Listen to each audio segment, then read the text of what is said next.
MAG Public Safety Answering Point Managers Group.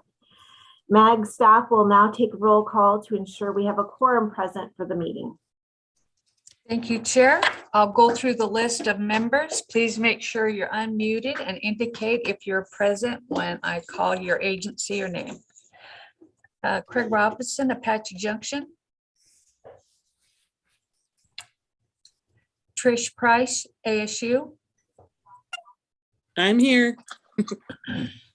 Mike Folia, Avondale PD.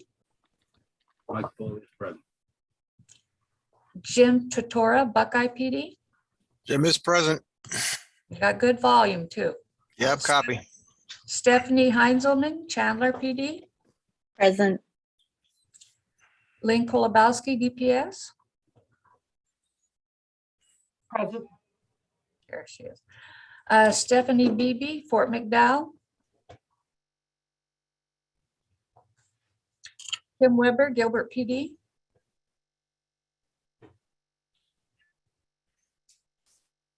Present. Thank you, Kim. Loretta Hadlock, Glendale. Present. Shauna Henry, Goodyear. Present. David Demers, Luke Air Force Base.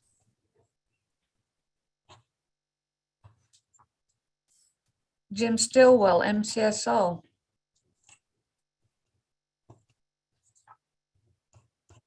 Nicole York, Mesa Fire. Present. Christine Pantoja Young, Mesa PD. Present. Heather Beckwith, Paradise Valley PD.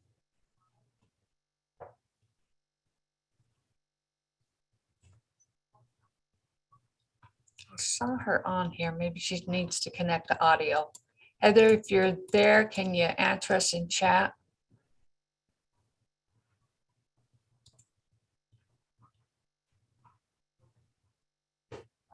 Okay, we'll come back. Brittany Brunet, Peoria PD. Good morning, present. Thank you. Good morning. Dan McNamee, Phoenix PD. Good morning, I'm here. Thanks, Dan. Ian Walter, AMR Rural Metro. Kim Clark, Salt River Police Department. Good morning, I'm here. Thank you. Thanks, Kim. Karen Sutherland, Scottsdale Police Department. Good morning, I'm here. Domalis, Finney, Surprise PD.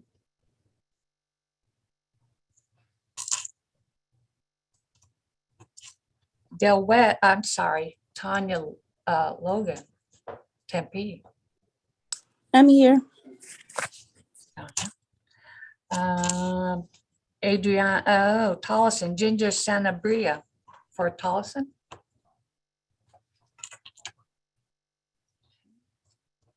And Lieutenant Aaron Hadley, Wickenburg PD. Present. Good morning. Good morning, LT. Heather Beckwith with Paradise Valley. Are you there? Liz, I was just going to say the chat has been disabled for open meeting law. Maybe there's another way Liz, we could get in touch. Okay, great. here. I can hear you, Heather. Sorry, I was There's having some Heather. issues here. Okay, no problem. We're glad you're, I was going to send help to you, do a 900 check. Okay. Well, Go thank you. Is there anyone I did not call, members that are present that I did not call? Okay, Madam Chair, we have quorum and you may proceed. Okay, a quorum is now present. The meeting of MAG Public Safety Answering Point Managers Group is called to order. I would like to take a minute to thank Mike Folia for his leadership in the past year in chairing the PSAP Managers Group. And I would like to welcome Brittany Brunet as our new vice chair starting today. And with that, we will move on. Members of the public were asked to submit written comments related to this meeting through the MAG website. Comments may be sent at any time leading up to the meeting, but must be received at least 1 hour prior to the posted start time for the meeting. This is the opportunity for the public to comment on items that fall under MAG's jurisdiction that are not on the agenda, or that are not on the agenda for discussion and not for action. MAG staff, have we received any public comments? If so, please read them at this time. Madam Chair, we received no comments for this items or any other item. Okay, thank you. We'll move on to our next agenda item, which is approval of the PSAP Managers Group meeting minutes from November 16th. Does any member of the PSAP Managers Group have questions or comments on the minutes? Okay, could I have a motion to approve the minutes? This is Karen Sutherland. I motion that we approve the minutes. And a second? Loretta Hadlock will second the motion. Okay, is there discussion of the motion? MAG staff, would you please take a roll call vote? Thank you, Chair. I'll go through the list of members. Please indicate how you vote when I call your name. Be sure you are unmuted when you respond. Mike Folia.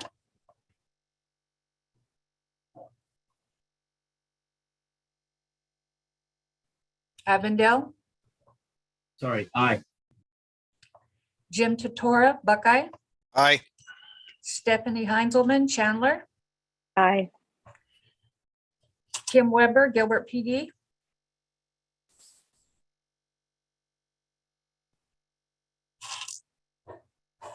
Aye. Loretta Hadlock, Glendale PD. Aye. Shauna Henry, Goodyear PD.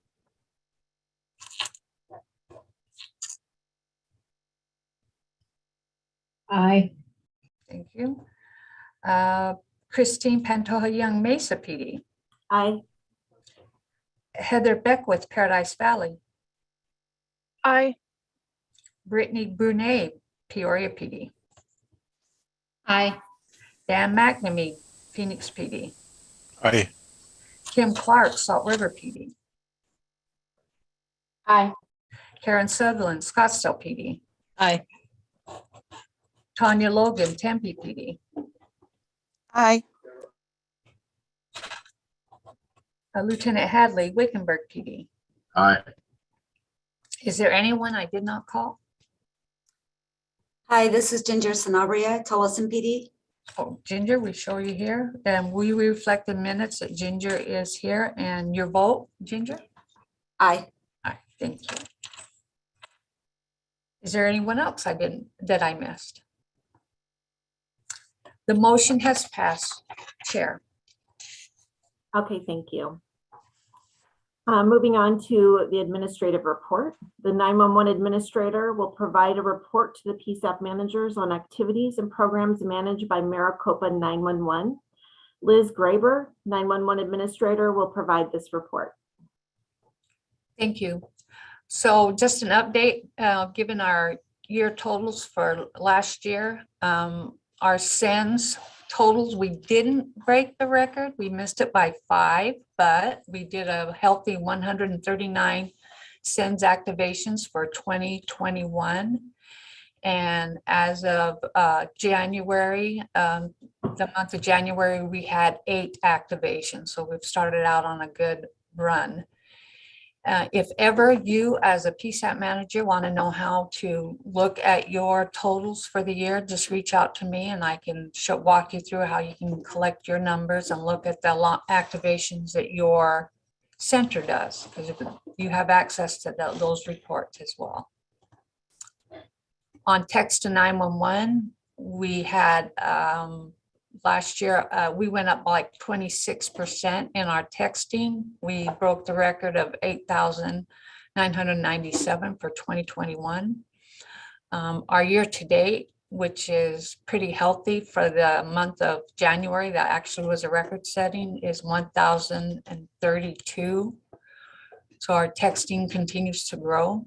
And once again, you have access to look at texting and to run the numbers. If you're unsure how to do that, give me a call and I can run through it with you. Legislatively, the Corporation Commission had part of their meetings, they reviewed 911 outages. They talked about a Frontier outage that affected St. John's from a cable cut that put their 911 system down for, I want to say 7 hours. So as we know, that the question I had is, and maybe the state can answer this when we get to their part, Frontier had a, are they going to be part of the 911 EZNet, that are they going to be a provider? So is that still going to be concerned, even though they're not the 911 deliverer or service in northern Arizona? Will they be will they have some of their fiber going through, or that's still vulnerable? And then they talked with Lumen on an outage, and a good question was brought up is what defines a 911 outage? So the carriers believe that if the call is routed to another PSAP, it's not considered an outage. So if your 911 system all of a sudden stops working and your calls are routed to another PSAP, that they're not considering that an outage. So I think there's some discussion on that, whether that is what the PSAPs believe as opposed to what the carriers believe. But I think the state brought up a good point, saying we still consider it service affecting. So I thought that was a really valid point. So I think that's something that needs to be defined by the Corporation Commission. That would be something good they could take on, as well as the FCC, so that we have something to go on and say, what is a 911 outage? So those are the 3 things for my report. I'll be happy to answer any questions anyone has. Okay, thank you, Liz. This item is on the agenda for information only. If you do have questions, please ask Liz after the meeting. The next item on the agenda is a report on the testing of a new customized 911 routing feature. Karen Sutherland, Scottsdale Police Department, will present the results of the test. Morning, everyone. So this is sort of a 2-part conversation, and Liz, please jump in if there's anything that you think that I missed. Scottsdale, Chandler, and Tempe worked with MR911, or MR911 did most of the work actually, but we're able to take all of our calls and put them into one bucket. We did it in 2 phases. We wanted to see if, due to staffing or some other concern that was happening, if one agency was not able to manage all of their calls, are there solutions that we could use rather than dumping all of the calls into one center that possibly didn't have any more staffing than the one that was affected? So we started off for a half hour with Chandler and Scottsdale sharing 911 load, and one call would go to one agency and then one would go to the next agency. That seemed to work fine. We brought Tempe into the mix, and for the next half hour, all 3 agencies did that.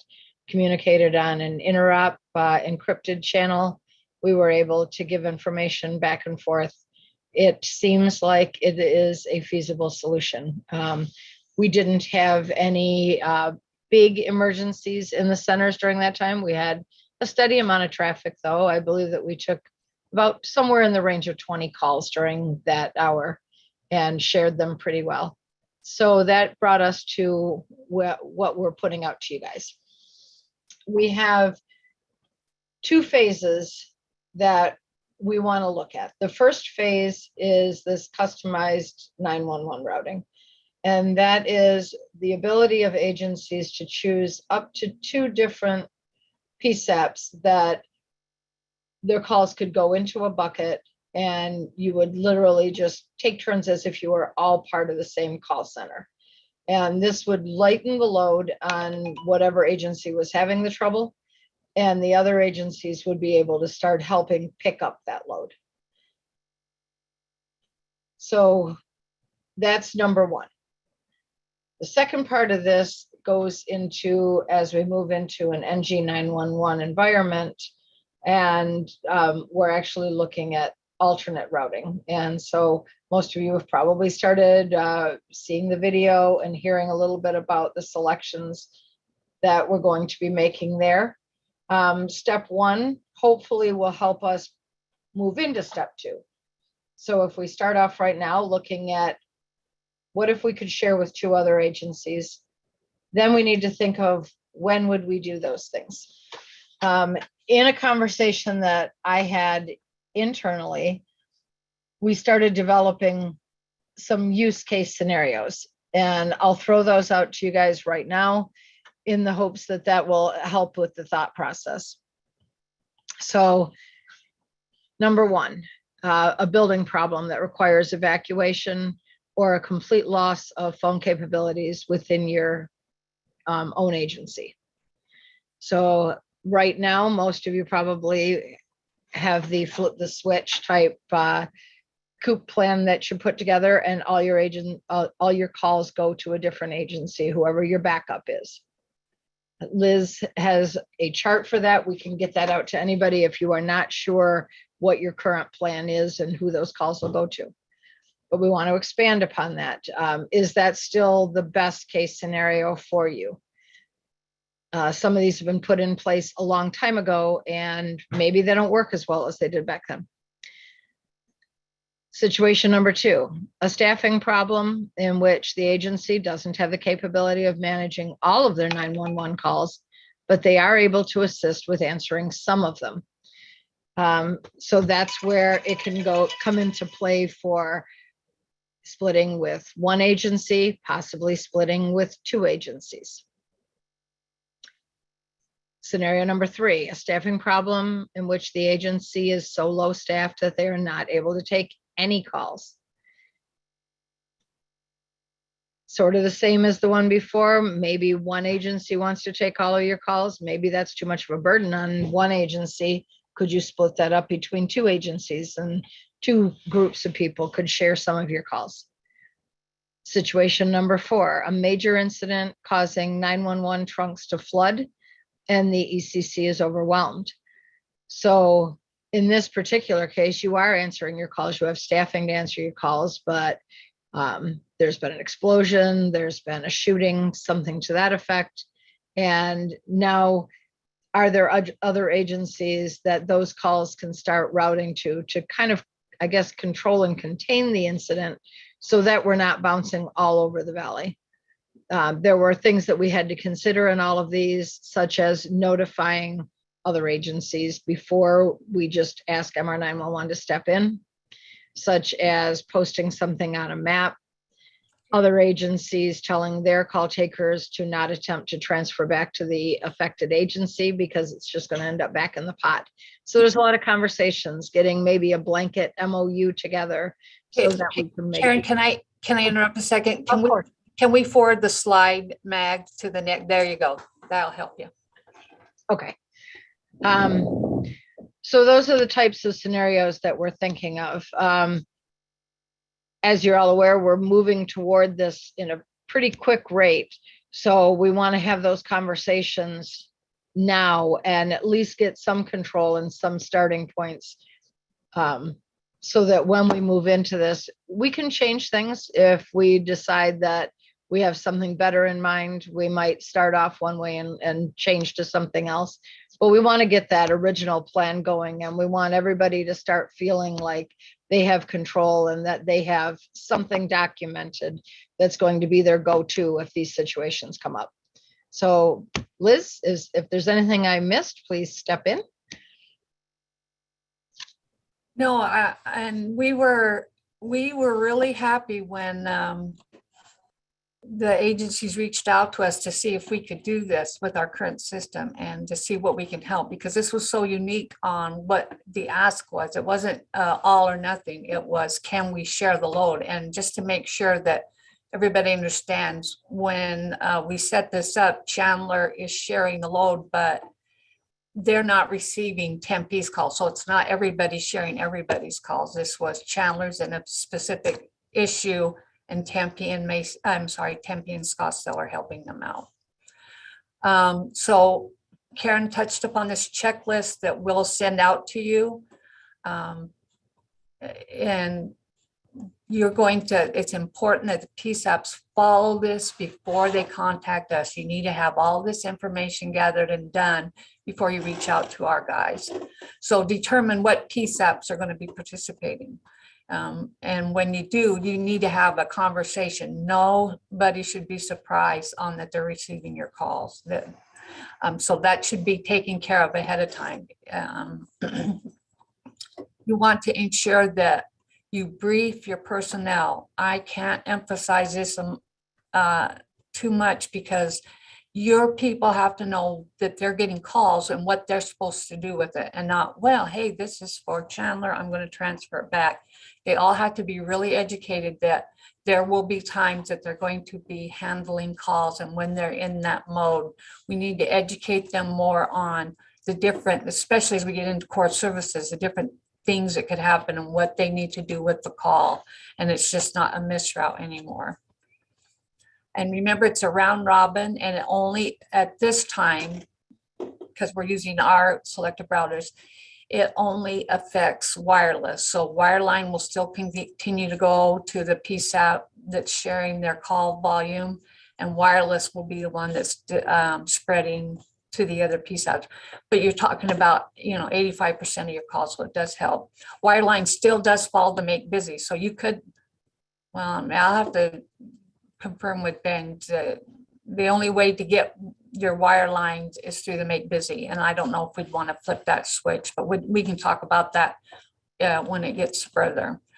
Okay, another important point, non-911 calls are not affected by this. Ring downs, admins, 10-digit emergencies, whatever you call them. If it's not a 911 wireless trunk, it's not going to be affected by this. You'll be in charge of managing those. And if you're planning this because of staff shortage, if you could give us an idea of how long it's going to take, that just helps us. When you contact us, we will set it up as soon as possible. When we talk about that, you're talking about a 10 to 20 minute for our guys to wake up, get logged in, get it all set up. So that's the kind of thing that we're working against. We are training our guys on how to do this, so that everybody will be familiar with it. And it's just not one person that does it. And it's important that we get your feedback on any document, any unusual anomalies that you come across during this mode, so that if there's a 911 call that just like, no, that really didn't follow what we were doing. If you can capture that time and the phone number, then we can look at and see, now, why did this call do that? And then I would make sure you customize, you document when you do this for your own historical purposes, so that in 6 months from now, if there's a question about something, that you have it captured of why you did and all that stuff, and filed away, that will help you and your executive staff, that's clearly documented on this new type of customized routing. So that was all I had for customized routing, Karen. Thank you. Yep, I think we've covered it all. The only other thing, and maybe I missed it if you said it, was that it takes approximately a half hour for MR 911 to get this started once we've made the call to you guys. So take that note of that. I was nice, and I was mean. I said they had 20 minutes. So Karen was nice and gave them an extra 10 minutes. So we want it done as soon as possible, though. Thank you. Are there any questions from the membership on this? Yeah, this is Dan McNamee. I have a question. I'm interested in the sharing the workload, and I don't quite understand how that works versus, shifting the calls completely to another PSAP.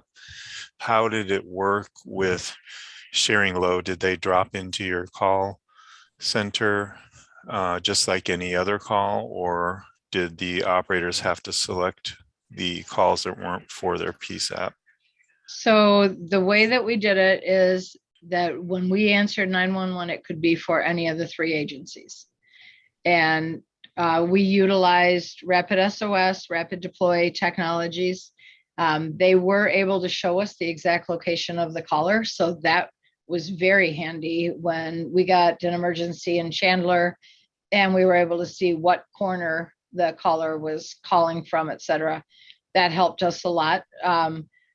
But once we determined where the caller was and where the emergency was, then we used an HDEC channel to give that information to the city that was affected. And if you got follow-up information, we would refer back to the type of call and where it was. So, the family fight on whatever street.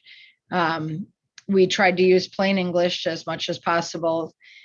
And if there was priority traffic, then they would say Scottsdale to Tempe priority traffic so that nobody would interrupt them. Thank you. How did the calls drop into your center? The phone calls, just like any other call? Yeah, they came in like any other call. The only difference was that when we dropped the Annie Alley, it wasn't for our city. We didn't have a way to send them to each other's CADs, although that would have been awesome if we had. So I think each agency, I think we all did it exactly the same. We took a call for service as if it was our agency. We had one person that was designated kind of like an info person, and they would grab that call. For us, we came up with a call for service title that would flag the person that it was for one of the other agencies. And then they basically dispatched it over the encrypted channel to the affected agency. Oh, okay. And how does it, one last question, if I can, how did it impact your reports? Do the calls show up in the receiving ECC's reports and nothing in the other ECC? For, like, you're talking about like MIS reports? Yes. So MIS reports would show that we took the calls because they hit our center. I don't believe that the ones that did not come to us, even that were in Scottsdale, I don't think those showed up on Scottsdale reports. They showed up for the agency that answered them. Okay, I'm sorry, one more question then. No, that's all right. How did you, how do you figure out the impact from reports? Do you have a way to figure out this many calls came into us that would have been not for Scottsdale? Well, because we took a call for service every time we answered one of those calls, and we used a certain call for service title, we were able to really just use that call for service title to be able to tell that we took 17 calls that were not for Scottsdale. Got it. So no, within CAD, not on the phone system was the way you got reporting. That was how we did it. Yeah. Okay. So Thank you. Dan, you would run it by ESN. So Scottsdale could have run MIS with Chandler's ESN and to see. Now that's not going to ferret out any call that Chandler transferred. And they say, oh, hold on, you'll need to talk to Scottsdale. It unfortunately can't tell the difference between a purposeful transfer and a call that was answered from the round robin. And Okay. actually, we never transferred anything anyway, because we would have transferred it back into the bucket. We couldn't have gotten it directly to Chandler anyway. So we just kept the calls and everybody managed the calls they answered. Interesting. Thank you. Erin, this is Christine. I have a question. When you're putting it into two buckets, and so you have potentially the same type of calls going to two other centers, does that cause a problem when they're trying to deliver those over? Are you using the same HDEC channel from both centers to the center that's having them transferred out? Yes. And does that cause confusion and repeat information then going into multiple PSAPs who are taking the same calls? No, it didn't cause confusion. Each agency identified themselves and then the agency that they were giving the call to. And then they would dispatch the call to that agency who would then, handle it in their own PSAP. The only contingencies that we put into place were if you had more follow-up information, that you would identify what the call was for and the street name at least of the location, or, fight at the Circle K or whatever would be identifying for that agency to recognize it. And that if you got something, say a gunshot or something like that was happening right now, that they would identify it as priority traffic if they had to interrupt something that was already happening. Like what I was thinking, like this, I know this didn't happen in your test, but I was thinking, like, let's just say you have an active shooter, calls are going into 2 different agencies, coming back along with your own. I just wondered if that would be confusing. I don't think it's going to be any more confusing than it would be today, because if we got an active shooter and the lines light up the way they would, we would now bounce into other centers anyway, because the calls would be flooded. And so they would start pouring into other centers anyway. And I think everybody then would do the best they could to, just manage what they had and gather the information. I think in some ways this might be better because at least it's controlled. Yes, I see merit in it. And then I have one last question. When you guys did this and you had your info person relaying the information, when we've been backup for other people, we have to bring in an extra dispatcher to do the relays.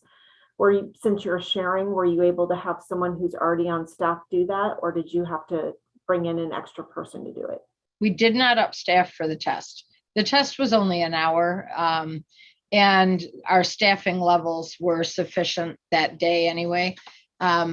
If we were taking somebody else's calls because they did not have staffing, and we could anticipate, several hours of a big influx, we probably would try to page in like you guys did when you were helping out.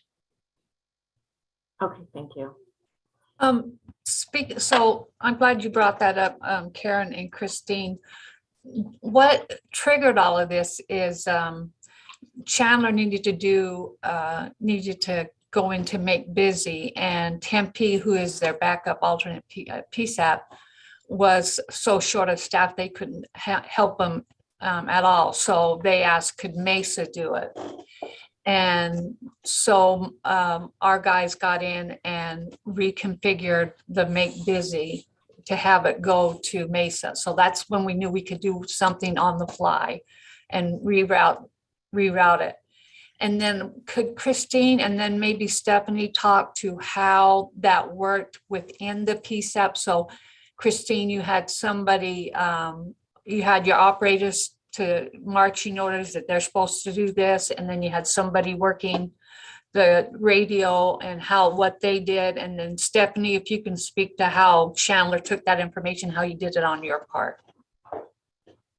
Sure. We really did it similar to what Karen was saying that they did in their testing. And this is what we normally do when we do backup for someone. We receive the Chandler calls. We entered them in at a particular address, which we knew was going only to Chandler. Then the dispatcher relayed that over an encrypted radio channel to Chandler, who then entered it into their CAD system, since again, we don't have a shared CAD right now. Really, the biggest huge thing that would be great is if we did have the interconnect in the CAD systems, which is something maybe all of us on the same CADs might want to think about for the future. We had to prep all our call takers because we haven't actually done this for a while. We've done backup for Gilbert, but Gilbert has a backup center where we can transfer the 911 calls back to. So it's kind of like a unique situation with Gilbert. Really, since we do have different priorities probably than Chandler, but Chandler can quickly understand this is a high priority, low priority, and put it into their own set when we relay it over the radio.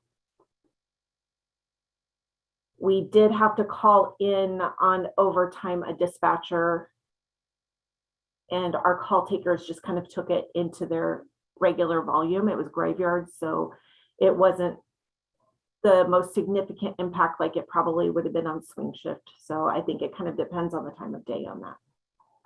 So Christine, this is Loretta. How many people did you have to add to your staffing? I mean, because one's short staffing and then we're all, I mean, because pretty much we're all on the same boat. But I mean, how much additional staffing did you need for, and you said it was Chandler that you were answering the calls for, or Gilbert?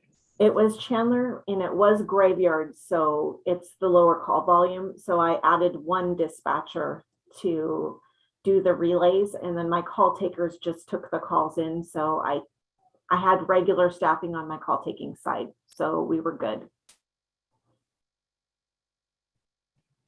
And Chandler, did you just have one radio operator monitoring that channel to obtain those calls, or how did you do it when they were dispatching them to you? Hi, and I apologize. I was out sick that day, so I did not participate in this, and I don't have those answers. All right, thanks. My understanding from the Chandler side, from Michelle, was they kind of just reconfigured their staffing so that when, I don't know if it was a call taker, Stephanie, who might have entered the calls over the radio, because they might have had one call taker, but not enough to handle all the 911 calls. And then they were able to get a couple of dispatchers in. Plus Michelle. I'm pretty sure Michelle came in and worked that night to get them through.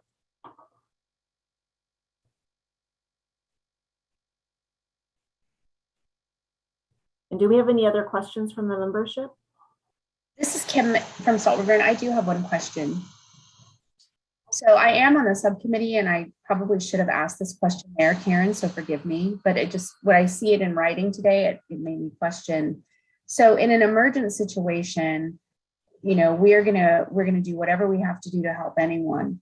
But whenever we're looking at something like a staffing crisis, is there any sort of sidebar approvals that have to be required? I can understand how we would have a pre-plan for emergent situations, but the staffing issue, and I understand how it is. I live with it just like all of you do.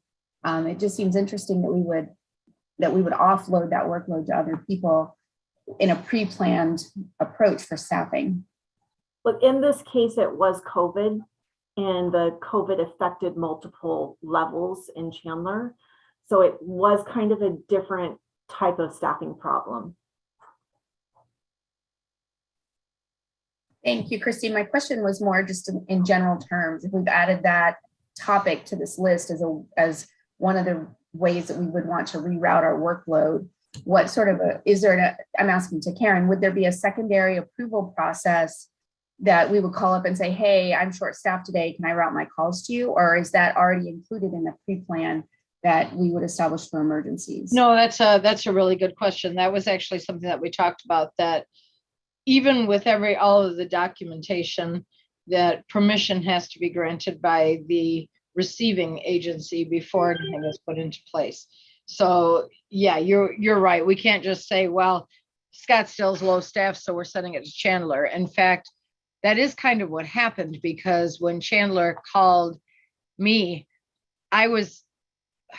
they had almost no staff, but we also were very low staffed, and we had just had a lot of conversations in-house about what were we going to do if we had gotten one more sick call, or if anybody got sick during the night. We would have been in a situation ourselves.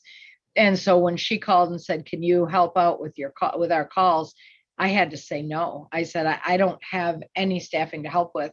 And then Tempe was in the same situation, and Christine was able to. It was a weekend, boy, right in the height of this whole COVID thing. And all three of our agencies were barely keeping our heads above water at that point. And thank God Mesa had staffing. I don't know what we would have done if they hadn't. Thank you, Karen. I appreciate that. Kim, I'll chime in before we finish this topic. Is that's on that checklist. The bullet point is contact the PSAPs to confirm they can assist. That is, the initial of the night that is going in, that you need this. So that's the immediate check to see if they can help. But I don't on the next topic that we're going to talk about core services, we're going to talk about an MOU or some sort of governance or understanding that gets into alternate routing, and do we need to have something in place? And I would hope that if that's the direction you guys go, that this kind of thing would be included in it. So are there PSAPs required to participate? Maybe, who wants to take share Dan's traffic, you know what I'm saying? So I think those are good conversations to have. Does our agency support this? Is your chief going to be surprised that you did this? So those are the things you're going to have to go back and decide with each PSAP on. Is this something you want to do? How will it affect us? What will our policy be? What will we do? This is how we'll handle that if we participate. So those are good conversations to start having with each other as PSAPs and with your own agency. And you bring up a really good point about Dan's. If Phoenix is the group that's affected today, where we really don't have the ability to choose as much as we do when we go NG 911, today he's going to have to pick two rather large agencies. At some point in the future, though, he could select 7 of us and split it amongst a bunch of us, so that, because nobody can take Phoenix's calls, but maybe we can take 1/10 of them, So thank you guys so much for that discussion. I appreciate it. But my last point would be, I think that as a region, maybe this is subcommittee work, Karen, we would want to come up with like a benchmark. Like, you can't invoke that for a 25% staffing shortage, or maybe we would have tiers where you have a ground zero crisis versus a level 3 crisis, so that because staffing relates to service levels, and those are determined by the agency, and there's other workflow that's coming in, not just 911, and this is only off shifting 911. And so I just think that we want to be really clear in what the parameters are whenever we would invoke that through a staffing crisis. One person's crisis might be someone else's normal. Liz, is that something that we could address in the MOU? Oh, absolutely. And Kim, that's a perfect example of, what is considered a crisis. And the other thing, and this is my Debbie Downer part, is you all know in working in PSAPs that if you get really good at covering multiple things when you're short staffed, then that becomes the normal, and not I'm short staffed. So I'm working 2 channels, and well, then obviously you can do it. You don't need another dispatcher. You're working 2 channels. So we have to be real careful that doesn't become the fill-in for our staffing levels. It really does need to have a benchmark of a true emergency to say, we've only got 1 person to answer phones. Now, 1 person answering phones at Fort McDowell or Wickenburg might be something different than 1 person answering phones at Chandler. So I think that's really wise, and we can, as a group, make that in part of the MOU. Right, Liz, and that part is that, and I've had these conversations, I mean, my staffing, the conversations for us is what we do internally first. And that's the chief's main thing. He doesn't want to hinder another agency with additional for, some of the staffing that we have issues with, but, and COVID hit us hard too, where we shut down our center, had to move to our backup center, but we also had the assistant of additional people that are trained within the agency that can come in and answer phones and that, so that have worked in 911 and that, so that helped us out. And then we've dropped off some of the other duties to other areas within the agency as well. Like you said, our critical is having the dispatcher and the people that can answer the phones, but the other duties actually went on to other units. So that's one of the big things.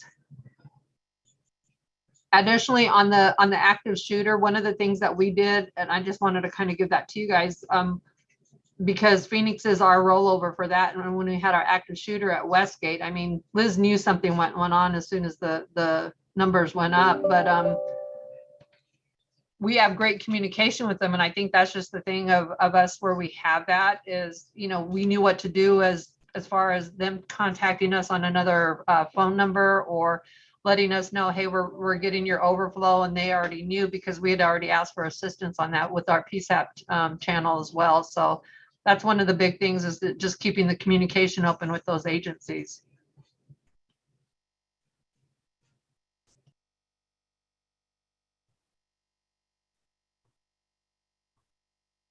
All right, thank you. This item is on the agenda for information and discussion only. The next item on the agenda is for the Arizona 911 office report. This is a report on 911 throughout the state of Arizona. Christine, Oh.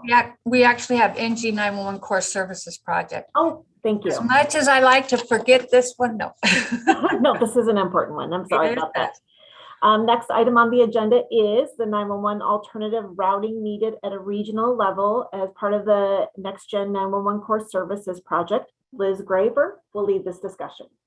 Okay, and actually this is going to be a joint discussion between myself and Karen Sutherland, because she is the chair of the working group over MG 911 and has been leading the discussions. If you could go ahead and advance to the next.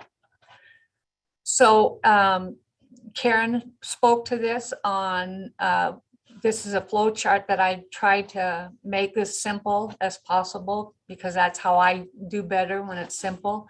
This is currently how the alternative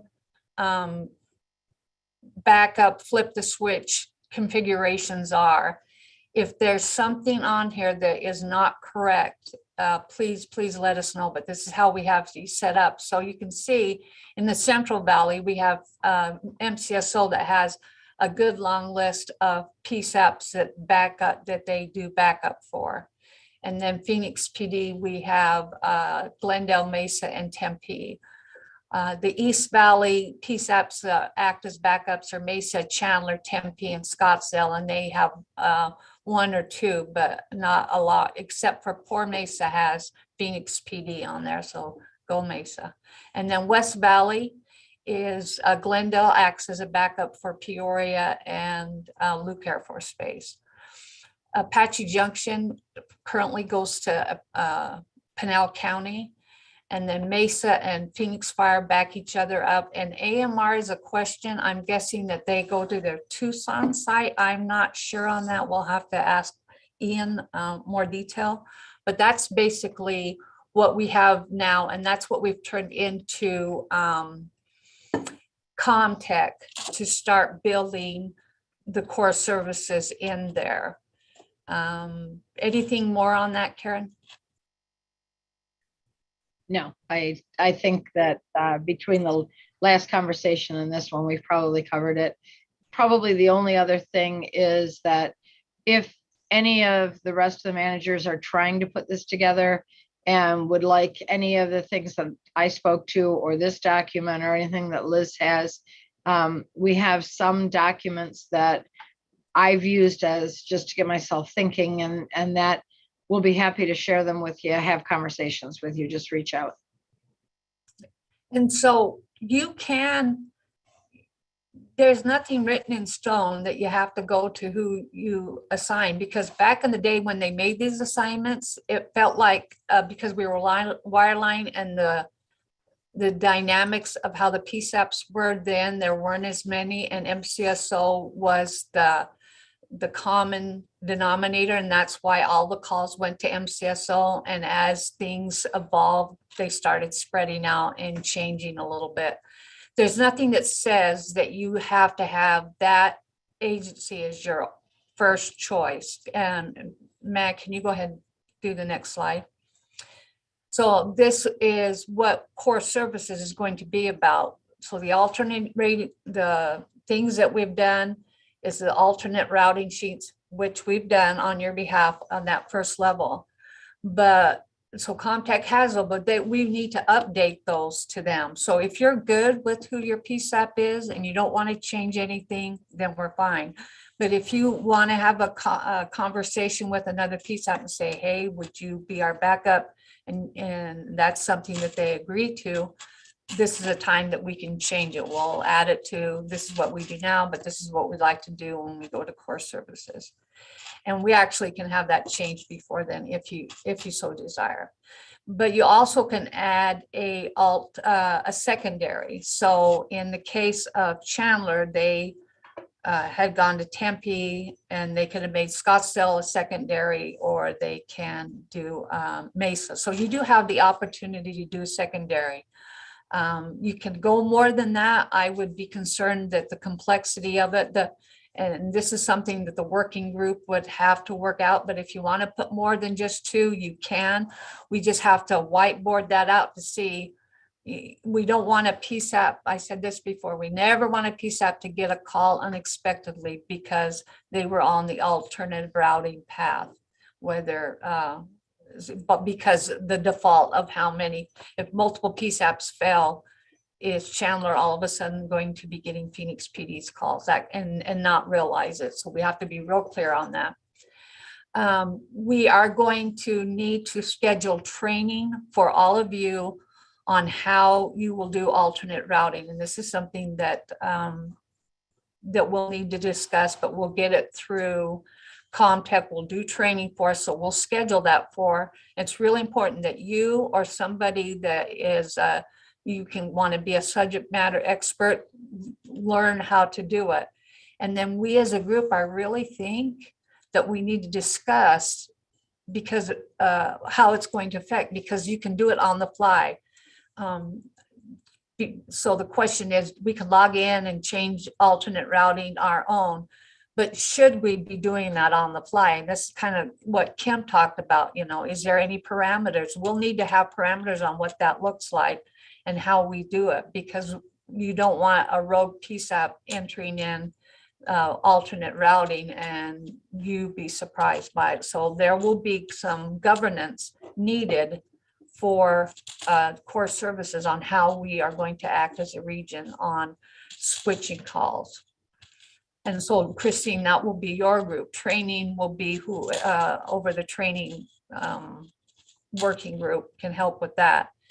And then after we get trained on it, then we're going to discuss the PSAPs and how we'll go, because they don't cut over altogether. It's not like text to 911 where all of us started texting. It's going to be by PSAP, but it could be multiple PSAPs in a day. And so we need to figure out who's going to go when and get that scheduled out so we have it all planned out. Then they're going to do system testing, and that will be part of it. We'll test with all the PSAPs to understand, you know, does it work for Chandler? Does it work for Avondale? Does it work for Wickenburg? And then once it's tested and we've been trained, then they'll start the cutover according to the schedule we'll write. So if you think about core services as affecting that we're planning for the PSAP, so you're looking at your PSAP, this is how it's going to affect you. And this is what, you know, when you as a PSAP have an emergency. But once this gets cut over and we get used to it, we have a good understanding, then that's when we can go regional. Okay, what if there's a regional disaster? What does it look like then? If 5 PSAPs are wiped out because of something, what does that look like? And we can do continuous operations on a much bigger level of, if it's a huge natural disaster, how would we handle that? What would that look like? Do we have any opportunities through core services? And then we can develop some governance towards that and plan that out. But I felt like we got to at least get our PSAPs taken care of on that level. When we feel confident, then let's go to the next level of regional planning. And then when the state gets everything on their end and we're all ready, then the state will look at, all right, what happens if it's a statewide disaster? What does that look like?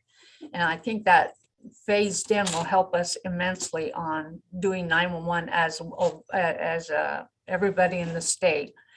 But we have to start with the PSAPs and then we'll just move up. This is not something we're going to have all done by July. We're just going to do the PSAPs. Karen, anything else that I missed on those bullet points? I don't think so. Good, that gave me enough time to get a drink. So Matt, can you, so this is what we need to do. Here's your assignments. Get a pencil out. You need to decide if you're going to choose another, if you have a choice of a secondary alternate backup PSAP. And if you could decide that by and have discussions, and if you A, want to change your primary, and B, if you want to add a secondary or a third or so forth, if you can make those decisions and have them to us by the first Monday in March, I don't know what day that is, but if you could have that to Karen and I, so we can plug it in and see what that looks like and do an updated flow chart of who goes where and then what the secondaries look like. And then the other thing is the governance, Christine, if we could meet and talk about the MOU for region. So here's the idea for the region, is if we did MOUs with each other to be alternate, so Chandler and Scottsdale say, okay. But then are you putting one for your secondary or your third? Or what happens if, and so it gets real complicated and you don't want to be stuck doing IGAs over and over and over again when you change, because we want that to be as flexible as the alternate routing is on core services. So my idea was, then this is my assignment, just to get with MAG to see if we can do governance. I said an MOU, memorandum of understanding. I don't think it would be an IGA technically, but some sort of governance documentation that we have that says, as PSAPs of the Maricopa region, this is what we're going to do for each other. And we can put as much meat in there as we want on threshold and everything that goes with it. And then have an attachment with a spreadsheet with the current, what we have. And then anytime there's a change, so if all of a sudden Avondale says, I want to fall over to Glendale or whatever that is in 3 years when they change their mind, then we just do an amendment on the spreadsheet and a whole new IGA doesn't have to be written. And it's like one umbrella over all of us. So I'd like to hear your thoughts on that, because I think that would be the best way. If you guys want to do IGAs with each other, that's okay. Governance on the region for alternate routing. So Christine, we talked about that, and then we will get with Contact to get out some dates of when they're going to do training. We'll see if we can do 2 dates. So if you can't make one, you can make the other. So you'll be expecting emails on that. So let me hear, Karen, the thoughts on the MOUs. Does anyone else have anything? Do they see the value in that, or do you think we'd be safer with doing individual IGAs? No. My opinion is no, that we need to do a blanket MOU with whatever agencies want to participate. And my thought on that is, if we do have a large scale incident that's affecting, say, the West Valley or the East Valley, one of us Glendale has another shooter over in Westgate area, or we have something over here. Or let's just say it's not a shooter. Let's say it is that earthquake that wipes through, or some sort of disaster that hits multiple agencies. Chandler and Tempe might be my first choices in most cases, but if they're also affected by whatever else happens, I might need to make another decision on the fly and contact Glendale and ask Glendale and Peoria to give me a hand, because they are agencies that are not affected. There's no point in throwing my calls in with other agencies that can't manage it.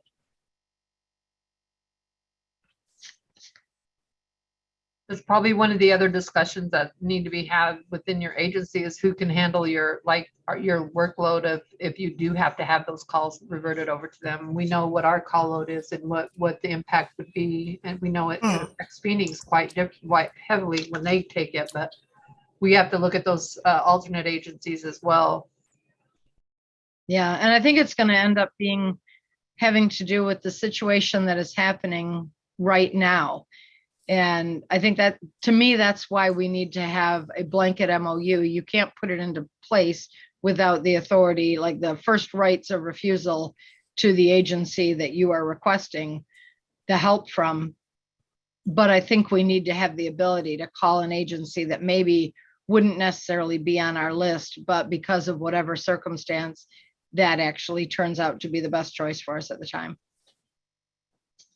And there are, I see Jim has unmuted. There are PSAPs that are working on an individual IGA, and I think that's fine too, if you want to go that route. But for the most part, most of you do not have any sort of IGAs. So back in the 80s, when I was the only one working here. Oh, Dan was. Me and Dan were being dispatchers.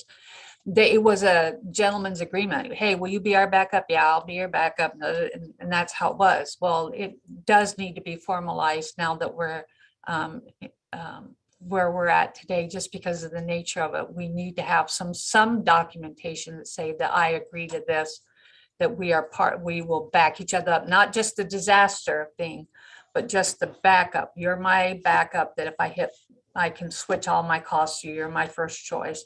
Anyway, I think on that level, we have to have it. It's something that's been needed for a while. Liz, and I do like where you have the general MOU and then do the amendments, because I mean, that's kind of like how we do a lot of policy where it continues to change on different things. So we do the same thing on that. We have our general, and then we supply the amendments that need to be done when there's so many changes that happen on the fly as well.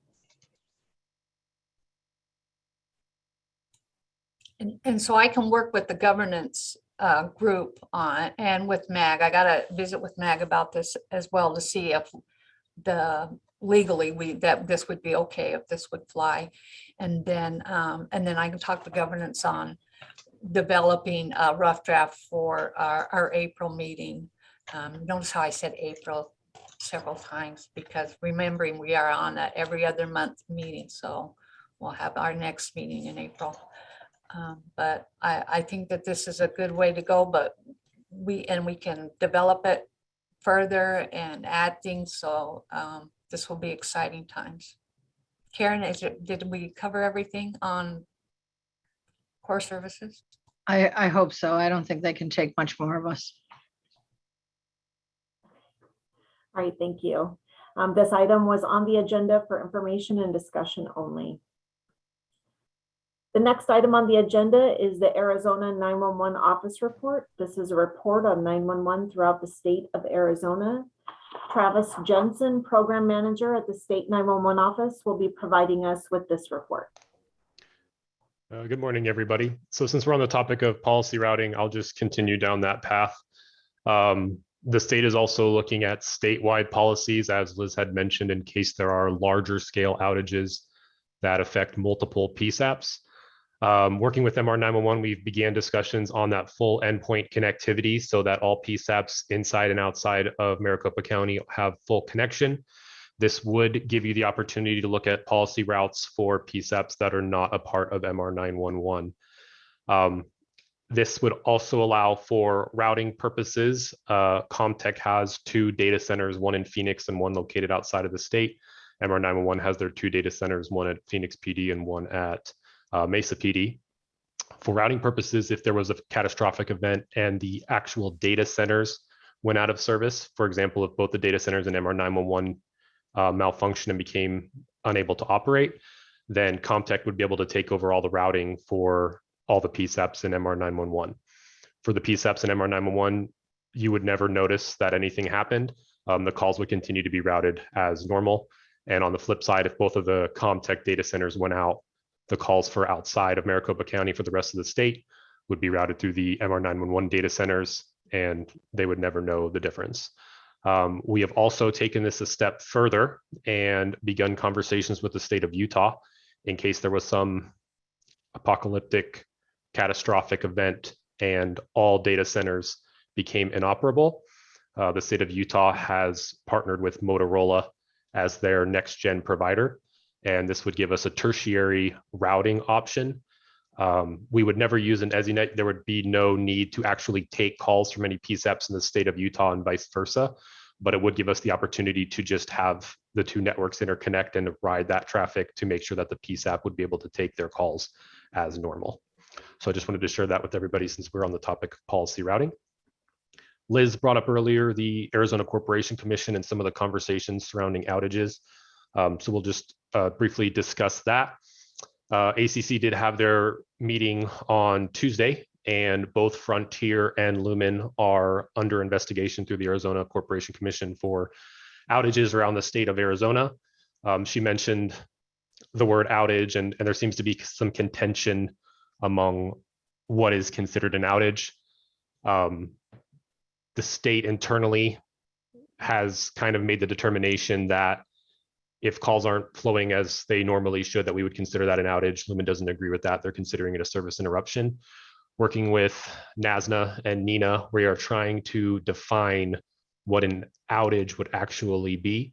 But regardless, something that I had mentioned to the ACC, I think the level of service that the PSAPs are getting that were affected by the outage is unacceptable.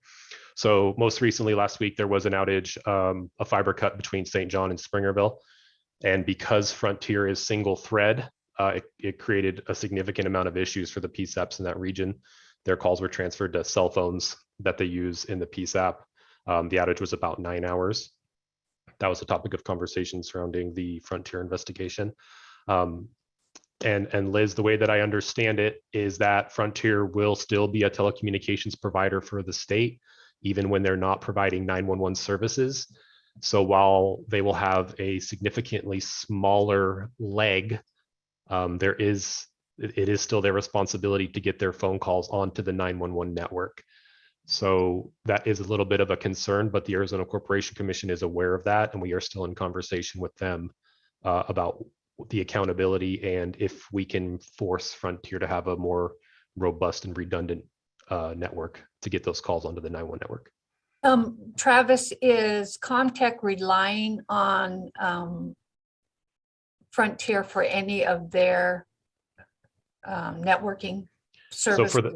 So for the northern part of the state, Frontier does have the majority of fiber in the ground. So I believe they are going to be renting some of that fiber, which would be a cause of concern. But through the RFP, we have required redundant paths.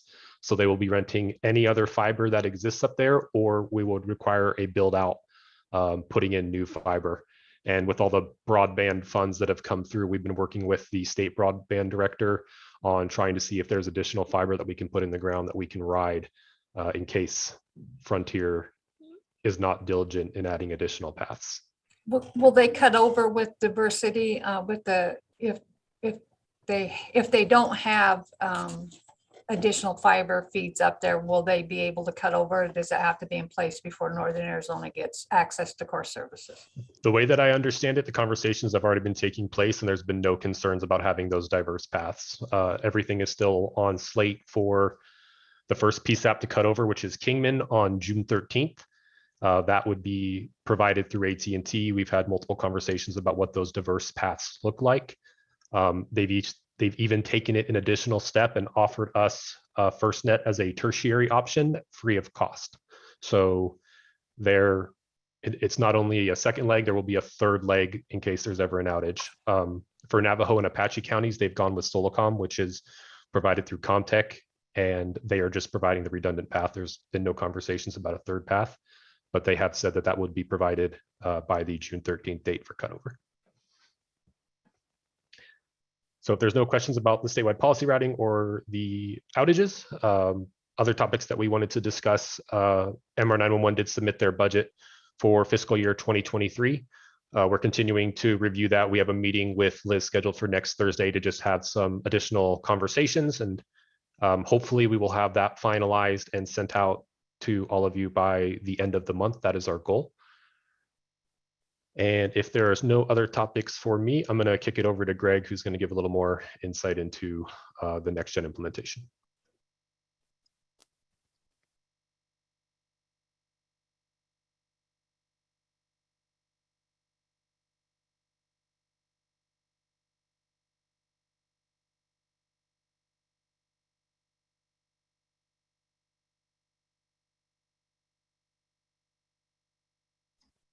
Okay. Greg is maybe tied up, so I will continue with his topic of conversation. So we talked about the first cutover occurring in June this month. That would be for the Kingman Police Department. The entire Frontier region will be cut over in the month of June. Shortly thereafter, that's what we're calling our phase one timeline. Phase two, which consists of PSAPs in the southern part of the state, will be cut over in the July and August timeframe. By August, we'll have 25 PSAPs cut over in 9 different counties. We're continuing our contract negotiations with Lumen, and so far they have verbally committed to not penalizing the state for early termination, which is good because it'll allow us to do a full statewide cutover sooner rather than later.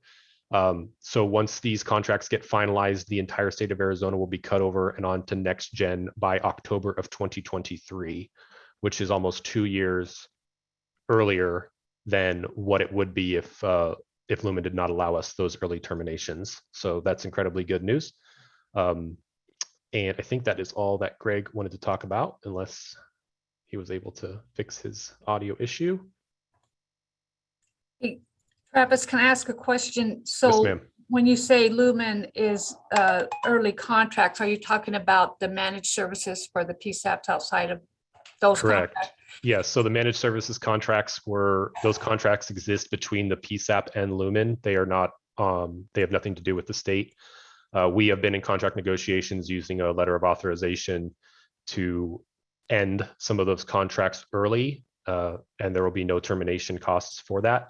We also simultaneously will be extending some of those contracts. And the reason why we're doing this is so the entire county will flip over at the same time for hot seating purposes and just to make sure that everybody's operating on the same call handling equipment. So those conversations have been going very well, but they continue, and we're hopeful to get them finalized this week, if not next week. So where does that land us on wireline charges? That's our majority problem. Will those go away in July as well? Or do we know what kind of charges that Lumen will have after we're on core services, if any? Yes, so that is a conversation we had in our meeting with Lumen yesterday. They did specifically cite that for Maricopa County, once your cutover takes place, there would be no additional charges. They do not know that your cutover is July, so if we can keep that information between us and not share that with Lumen. But they have cited emergency trunk charges. This would be regarding the DMARC and cost recovery that they want to bill us right around $40,000 a month indefinitely. There is a open docket with the Federal Communications Commission. The state of Arizona did submit comments for that docket. This is surrounding that DMARC. It already exists for wireless, so we're hopeful that the result would be the same, which would be in our favor. We also brought the Arizona Corporation Commission into the conversation about cost recovery, and they are leveraging that conversation with some other issues that they're experiencing with Lumen. They were supposed to have an answer for us last Friday as to whether or not they would still continue to say that they're going to charge us that cost recovery. But we've not received any information back from that. So hopefully we get an answer here sooner rather than later. So can we get any documentation review where they're considering the DMARC, if they're looking at their 2 selective router points? Correct. Or are they looking at all the central offices? Or so their selective routers will not be decommissioned because they still will be providing service to some of the tribal entities that are under contract with them. So that's unfortunate. We were hopeful to decommission those. So they are using their central offices as their DMARC, which is obviously not the Comtech POIS, which is what we want. And that's where they're citing that $40,000 in cost recovery. And we're working with the Arizona Corporation Commission because it is a tariff issue. They have offered to modify that tariff. Lumen could obviously fight that, but they would be willing to modify that tariff to add in the verbiage about the DMARC and add in verbiage about the state not having to pay cost recovery, which I think is the route we're going to have to go because that would be significantly faster than having to go through the FCC. yeah, or what the cost of doing business for all telecom we'll cover the cost from this DMARC into the 911 system. The OPSs, the OSPs cover it from their end of it, but that would require, some sort of legislation. None of the other OSPs have fought this issue. They have all agreed to connect to Comtech's POIS at their expense, except for Frontier. They just this last week came back and want Comtech to connect to their 6 selective routers, which will also continue to exist because they provide service to the tribal nations in the northern part of the state. So we are continuing to have those conversations with the ACC. And as I mentioned, we submitted comments on the FCC's docket. Okay, thank you. And then I will just end this by passing it over to Gerald. He wanted to discuss a couple things with the group here today. Can you hear me now? Oh, there's Greg. Sorry, I don't know. I'm not sure what happened. Can I add one more thing, Travis and Liz, real quick? Sure. I wanted to mention, Liz, you mentioned something about outages, and you mentioned the Frontier outage that happened on, I think it was 2/6. That was a fiber cut between St. John's and Springerville, and it lasted about 8.5 hours. And everybody knows that Frontier is single thread. There was no diverse route opportunity, and so calls were rerouted. The police chiefs up there in St. John's are not happy. ACC is not happy. I want to touch base on what you had mentioned on outage definition. Going forward, if anybody has any information that they want to share with us or send to me, we are definitely trying to carve out what an outage is. And right now with Lumen, we have provided a report for them and also Frontier that they're going to start using to collect outage information specific to an outage being on their end by their contracts. I believe it's if the call cannot be delivered. If the 911 call coming from the entity that's making the call cannot be delivered to anywhere, any 911 PSAP, that's what they're considering an outage.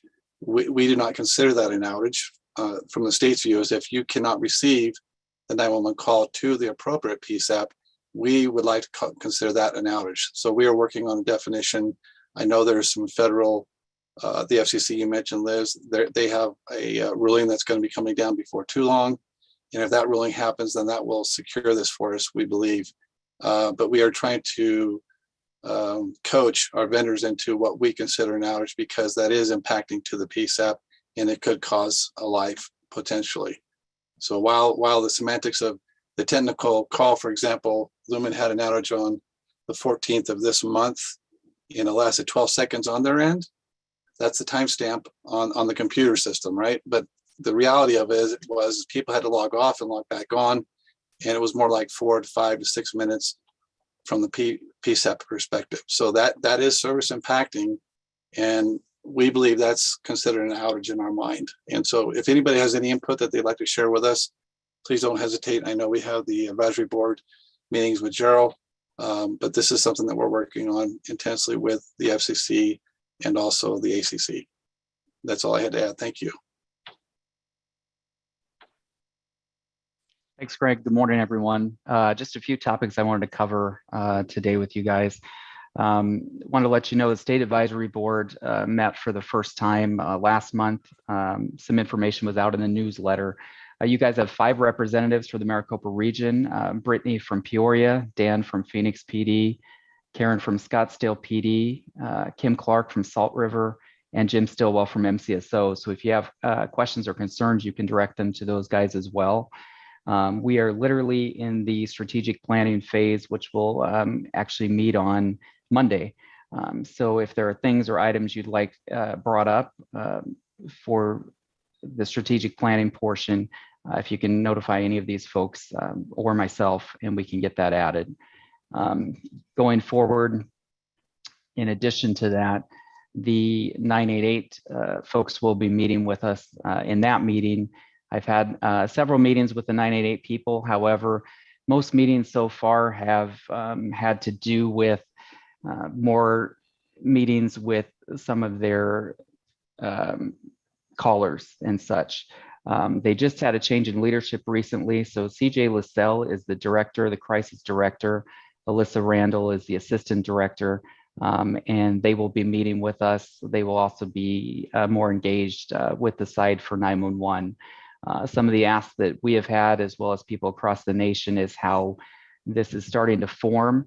No one is happy with the fact that the calls will be based off of the area code that they're calling from. That's how they will route to the 911 center, or I'm sorry, a 988 center.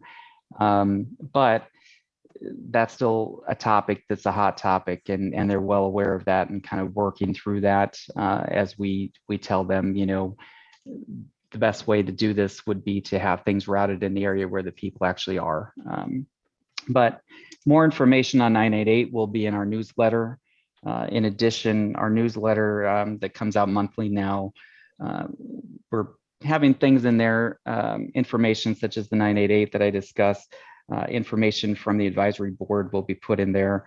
In addition, any success stories that you guys have using technology, I would love to hear that information or just success stories from your agencies.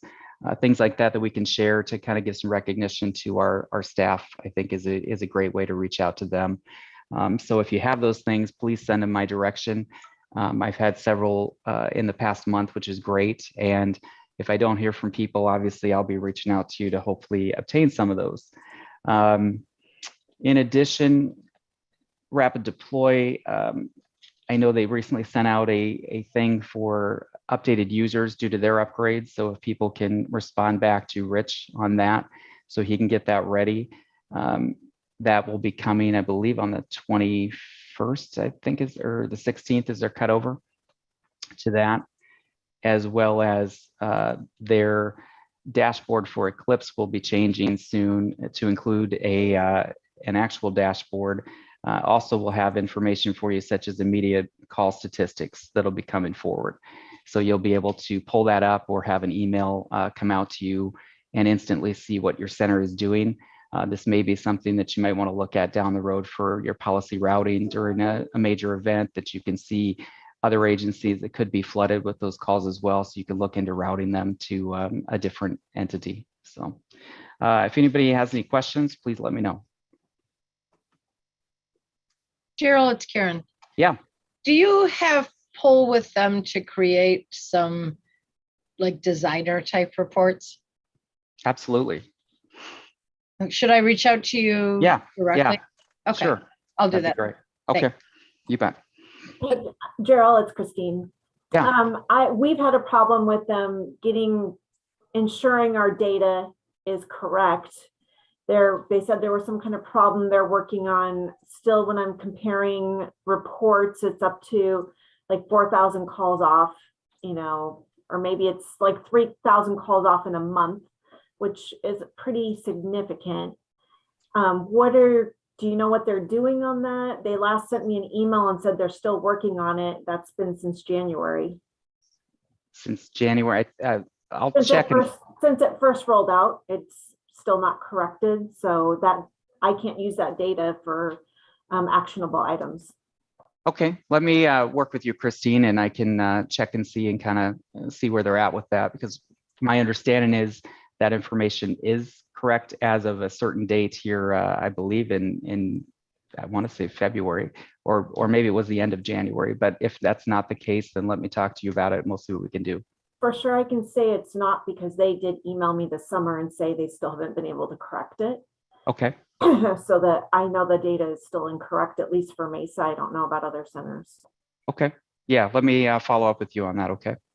Christine, this is Loretta. I did submit reports to them that's showing the huge differences that I'm having as well. They too told me that they're working on it. So we're just kind of playing the waiting game. I just received an email from them yesterday and they said they're still working on it. And I guess my bigger concern with that is if the state's using that data to make decisions on requests. I just want to make sure the state is aware of that the data may be corrupt or incorrect. The last information that I had is that most of that information was correct. I know with Loretta's stuff that recently got changed, gosh, just in the past week, there is some disparities on how some of those calls are counted. And with outgoing calls, especially, Rich had sent an email too as to how Rapid Deploy is counting some of those type of calls, and they weren't showing up on the ECAT side as being counted. So that's some stuff that we're working through. So hopefully we should have an answer for you very soon. Okay, that makes sense. That is an opposite problem of what I'm having with them not counting 911 calls. So okay. One of the things that was brought up in a meeting we had with them yesterday was ECATS doesn't identify those outbound calls. And I'm not sure if it's a feature that you can switch on and switch off, but something that Rapid Deploy does is if you have an abandoned call or a 911 call where the person hangs up on you and it has a need for a call back, those are identified in your call volume unless you go through and filter them out. I'm not sure if that's the issue of 4,000 calls at Mesa. That does seem like a high number of calls, and I don't know your exact abandoned call count off the top of my head, but that could be one of the issues. It could just be data that needs to be filtered in a different way. Travis, do you know how they're counting the text to 911 calls? Because that was over the top when I saw that on our numbers. I don't, but I can definitely ask that question. Yeah, because Michael Ann and I got together on that. We're just looking at them and we're like, this is crazy. There's no way. We knew what our numbers were generally, and that those were like thousands over. Okay, yeah, I'll bring that up to Rich and see if they have had any reports of issues with text to 911. I believe text 911 is not a countable item in rapid deploy, but we will verify. But it's showing up on the reports, Loretta? Yes, Yeah. it is. I sent him the report that shows the differences on everything. It shows 911's admin, it shows text to 911. So it has everything in there. So I'm trying to figure out where are they getting those numbers from then if they're not accounted for. Yeah. We'll double check with them, but I'm pretty sure it's not something that can be taken off of rapid deploy, but we'll validate that. Another question for the ACD sites, are your times look correct? I know I've heard information on it not counting, it counts the time answered by when the call hits the system and not when it serves to the operator. Is there any disparity there, or are those good? I believe that's still happening. This is McLean from Glendale, because it shows like 99 point something % of our calls being answered in 20 seconds on 911, and we know that's not correct. Yeah, same for Phoenix. Okay, so no ACD times. Okay. Is that for all the ACD sites, Christine? Do you know if yours is affected or is just a couple of them? For the, I'm sorry, the call waiting periods, the ring time? The answer time. So the answering times through rapid deploy is showing fantastic times, and I wish we all were really meeting those, but it looks like it's doing when the call was served to the system and not when it was served to the operator. So have you checked those at all? I haven't checked that recently. I know when they first put the report out a year ago, they were only like a percentage point off from what I showed. Oh, okay, so yours. So it was at least close, you know. Okay, all right, thanks. That's all I had. Thank you, guys.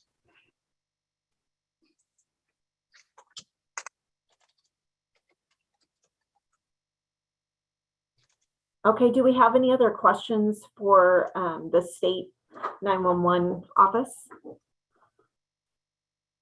Okay. If not, we are going to move on to the Maricopa Region 911 on technical updates and the 911 system upgrade projects. Mike Benjamin and his technical team will provide us with the report. Thank you. Good morning, everybody. I'll try to move quickly through this. Most folks may have, most PSAPs may have already seen some new faces. In the middle of December, we've onboarded 2 new hires for field 911 technicians, Jonathan Frey and Ole Marius Halderson. Ole actually usually goes by his middle name, Marius. So these are 2 new hires that Corey and company are integrating into our team. So you may see them in a group because they probably aren't going out on a lot of calls individually unless they've already been introduced to your PSAP a few times. We're going to kind of whip through this real quick. I'll be doing the full reports. Dave Eaton gave me some info. He is working, he's rebuilt a server recently for some services for some additional attempts at dealing with data from Waze for traffic management purposes. And he is trying out a new version of RMAP with some changes to base maps and mapping information that he's getting from some sources. He's trying that out right now at one PSAP, so he'll have more to report on that in our next meeting. Nate for projects. Of course, Glendale cut recently, well, in November, 2 new call handling equipment. Nate now is working with Fort McDowell. They are planned for cut to new call handling equipment at the end of March. Scottsdale and Tempe are both on tap as well. We're working, getting product in and preparations made Scottsdale looks like will cut probably sometime in the May, June timeframe. Tempe, more likely for the July and August timeframe, July and August. Some other project type work that's gone on recently. City of Mesa has onboarded the town of Queen Creek for 911 services, and construction or moves getting pretty busy here this year. AMR is looking at rural metro AMR, looking at the possibility of moving. They haven't given us specifics on whether or not they navigated that they're actually going to move, but this coincidentally coincides with new call handling equipment that they're due for, and they have chosen to go with the Solacom Guardian solution. So more to come as far as what AMR will be doing here if they move and get new call handling equipment, or if they just get the new call handling equipment. Wickenburg, the town of Wickenburg, is in the process right now of finishing some construction at a new facility that some of their PD departments had moved into. They're expecting to move later on this calendar year. We're working with them on the logistics because unfortunately they are not due for new call handling equipment. So that move will be a bit more interesting. And then a really interesting move, a new location for Phoenix PD, the venerable 620 West Washington, the basement there, 620, many years of a 911 service out of that facility. Well, they'll be moving the operations from 620 a few blocks deeper into downtown Phoenix to 100 West Washington. They won't be in a basement. They will continue to operate their large operation out of 2 locations. And fortunately, this move will also coincide with new call handling equipment. They've recently received demos for Viper, Vesta, and the Solacom Guardian solution. And possibly by the end of this calendar year, maybe moving into the new facility further down east on Washington here, 100 West Washington. Other items that we've been dealing with since the last meeting, just continued work with a lot of non-911 telephony integration stuff, Gilbert, Salt River, MCSO, and then additional stuff that Mesa's needed to integrate recently with Queen Creek. Kind of blew through that. I don't know if there's any questions. I'm happy to take questions or go over anything that you think we've been working on for you that I didn't cover. I'll open it up. Hearing none, thank you. And that's the end of my report. Okay, thank you.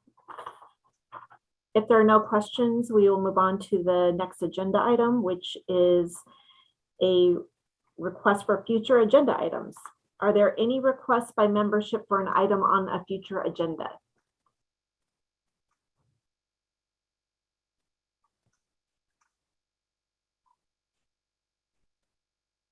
Okay, if there are no requests for future agenda items, are there any announcements from the membership?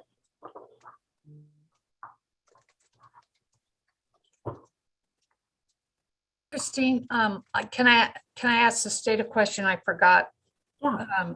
Gerald, when did you say that they're doing that upgrade for rapid deploy so we can make sure that our teams are aware? I believe it's on the 16th, but I'll double check. They sent out an email to all the agencies about that. Okay, yeah. So in case there's a problem with our connection with our Sure. HCR, we need to be part of those email blasts. Okay, I'll let them know to add you onto it. Thanks. Okay, that was it. Sorry, Christine. Thanks. If there are no other items, the meeting is now adjourned. The next meeting of the MAG PSAP Managers Group will be on April 14th, 2022.